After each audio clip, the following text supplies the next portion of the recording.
Drishyam 3 film की कहानी लगभग 4.5 साल बाद शुरू होती है। जॉर्ज क्लूनी अपनी जिंदगी के एक नए दौर में कदम रख चुका है। अब वह एक थिएटर का मालिक है और फिल्म प्रोड्यूसर भी। उसने एक ऐसी फिल्म बनाई है जिसकी कहानी काफी हद तक उसकी लाइफ से मिलती जुलती है।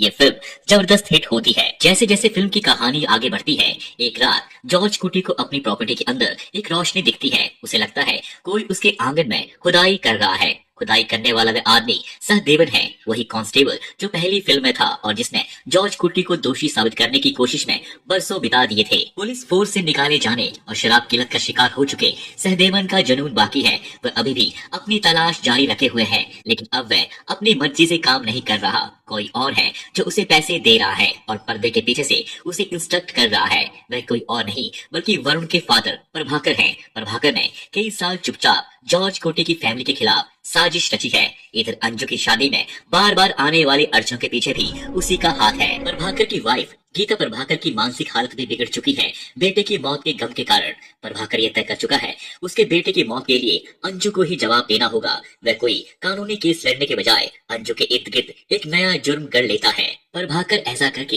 वह जॉर्ज क्लूनी को पुरानी कानूनी पचड़ों में उलझाए रखता है ताकि जॉर्ज क्लूनी को इस बात की भनक भी न लगे कि असल में उसकी क्या साजिश है। जब जॉर्ज क्लूनी को प्रभाकर की साजिश का पता चलता है तो वह जानबूझकर जुटाए गए सबूतों की जगह बदल देता है और एक बेहद चौंकाने और विचलित कर देने वाला कदम उठाता है। जॉर्ज क्लूनी अपनी ही बेटी को घायल कर देता है ताकि वह एक पीड़ित के तौर पर नजर आए, लेकिन अब जॉर्ज क्लूनी के लिए जीत का कोई भी मतलब नहीं रह गया। वह प्रभाकर से सौदा करता है कि वरुण की मौत के बदले वह जेल चला जाएगा, लेकिन उसकी शर्त है कि उसके परिवार को कोई भी हाथ नहीं लगाएगा। इसके बाद जॉर्ज क्लूनी पुलिस में आत्मसमर्पण कर देता है। अब कहानी में जॉर्ज क्लूनी की गिरफ्तारी से लंबे समय से चल रहा यह केस पूरी तरह से खत्म होता हुआ दिखाई देता है, लेकिन आखिरी कुछ पल में हमें ये इशारा मिलता है कि जॉर्ज क्लूनी के परिवार की मुश्किलें अभी भी खत्म नहीं हुई हैं। आखिरी सीन में प्रभाकर अपनी पत्नी गीता की तरफ मुड़कर पूछता है क्या अब उसे आखिरकार शांति मिल गई, लेकिन गीता चाहती है कि अंजू को उसके बेटे की हत्या की सजा मिले। मतलब साफ है